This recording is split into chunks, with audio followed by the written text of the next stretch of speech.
Sorry. Well, thanks for coming, everybody. Glad you're all here today.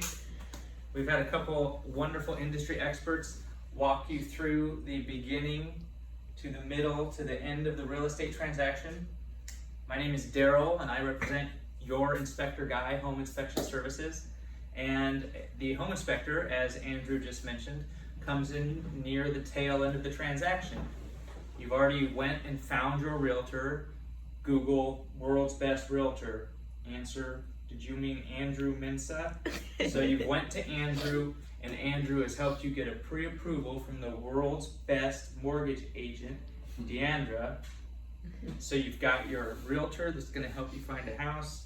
You've got your mortgage officer that says that you can have this much money, and you've went out and found the house of your dreams, and you said, this is the one. I want to move in to this house. Okay? You've put your escrow money down, you signed a bilateral contract, and as soon as that contract goes bilateral, meaning that the buyer signs and the seller signs and the escrow money is deposited, that is now a bilateral contract. That starts and that signifies the beginning of your inspection period. One of the things that you want to keep in mind when you're putting your offer in, part of your offer is how long of an inspection period you are asking for. And if a seller looks at two offers for the same amount of money, and one has a 5-day inspection period and the other has a 15-day inspection, come on in, welcome. Go ahead, no, sorry. Take a seat, we're having a blast. So we're talking about the inspection period of the real estate buying process. We'll catch you up to speed on the rest of it here in a second. So a seller, back to this scenario I've made up in my own head, a seller is looking at two offers, one from you and one from somebody else, and you both offered the same amount of money for their house. But you say, I want a 15-day inspection period so that you can get your inspector out there and look at the house and hold up that transaction for 15 days. The person that is going against you with the 5-day inspection period is almost 100% of the time going to win the bid to put that house under contract, because the seller wants to what? Sell their house. When do they want to sell it? They want to sell it now. So what we're seeing these days are realtors advising their clients to put shorter inspection periods on their offers, which can be a great thing. It can help give you a leg up over somebody with a similar offer. But the thing that you also have to understand is that means now that you've only got that amount of days to find an inspector, hire an inspector, get them to the property, get the inspection performed, wait to get your inspection report, read through your 50, 60 page inspection report, and then follow through with the recommendations. Let's say your home inspector finds a roof leak or an electric problem. He's not going to tell you how much it's going to cost to fix it. A roofer has to do that, because a home inspector's not a roofer. They can't tell you how much the repair is going to cost, okay? So after your inspection, you're going to have to get, let's say, a roofer and electrician to the property. That also takes time. So you want to think about these things ahead of time. So one of my suggestions is find a good home inspector, and they will help you make all of those things happen in a timely fashion. Do your research ahead of time. Before you even go looking for houses, before you know what house that you want to buy, find the inspector that you're going to use when the time comes. If you have that person ahead of time ready to go, let them know that you are looking and that you are in the market for a house. You can check their availability and say, over the next few weeks, how far out are you scheduling? So that you know if you have, if you call the inspector of your choosing and they say we are 7 days out, it's probably not going to be in your best interest to put a 5-day inspection period on your offer, because you probably can't get that inspector. So that's something that you want to think about ahead of time. Availability of the inspector. Another thing, when you are searching for a home inspector, you want to see how long it's going to take them to get your report back. Some companies take 2, 3, 4 days to send the report to the buyer. That's something that's very important, because if you get your inspection, even on day 2 of a 5-day inspection period, and you don't receive your report until day 6, your inspection period's already over. It does not matter what is found, you still cannot back out of the contract and get your escrow money back. Your escrow money is gone if you leave. So you have to get your report within the inspection period and make any decisions that are pertinent to your transaction before the end of the inspection period. something that has not been mentioned yet is that during your inspection period, you can back out of the contract for any reason. You do not even have to give a reason. You can just say, I'm withdrawing from the transaction, and you get your escrow money back.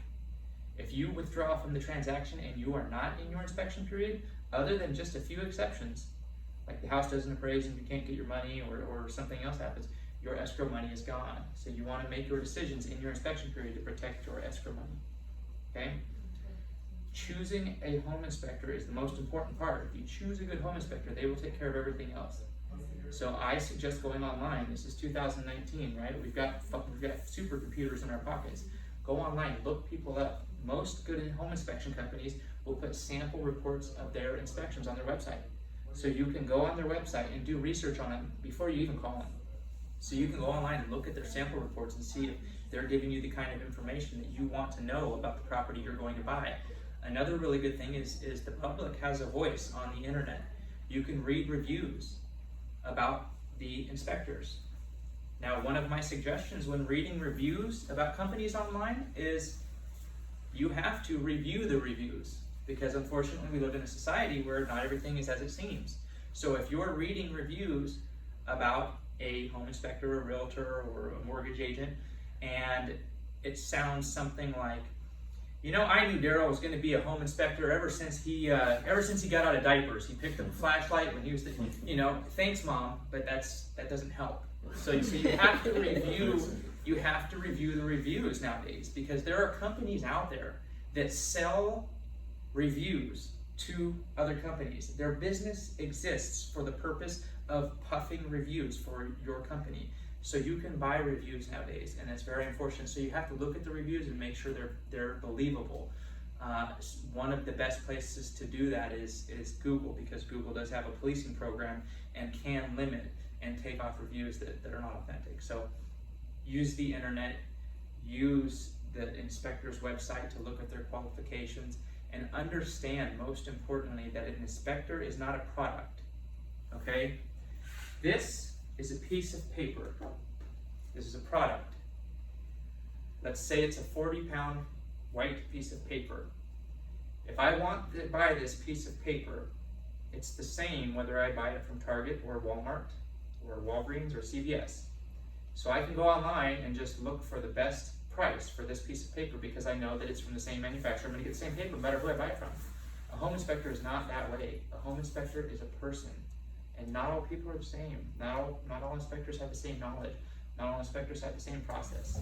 And not all inspectors have the same ability. You have to understand that the home inspection business, it can be sometimes a physical job. And so there are houses that have a second-story roof that you have to get on, and there are attics that have very tight spaces. And not all inspectors have the same physical capabilities to get into those kinds of places. So that's something else you want to consider. Because an inspector cannot inspect anything they choose as long as they list a reason why they didn't inspect it. So I have seen a lot of inspectors, and even inspectors that I've had working for my company in the past, I didn't get in the attic because it was too small and I couldn't fit. Or I didn't crawl into the house because I was scared. And you can say that, and as long as you identify that in your inspection report, there's nothing that you can do about it. So you want to make sure that the inspector you hire is going to do a thorough job. The inspector you hire will also help you with other inspections rather than just your general home inspection that you might need. If you're buying a house with mortgage, you're going to have to get homeowners insurance.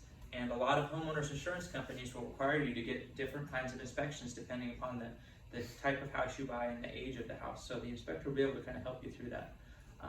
So those are all the pointers and insider tips that I kind of have about finding a good inspector, choosing a good home inspector, because that's really the most important thing.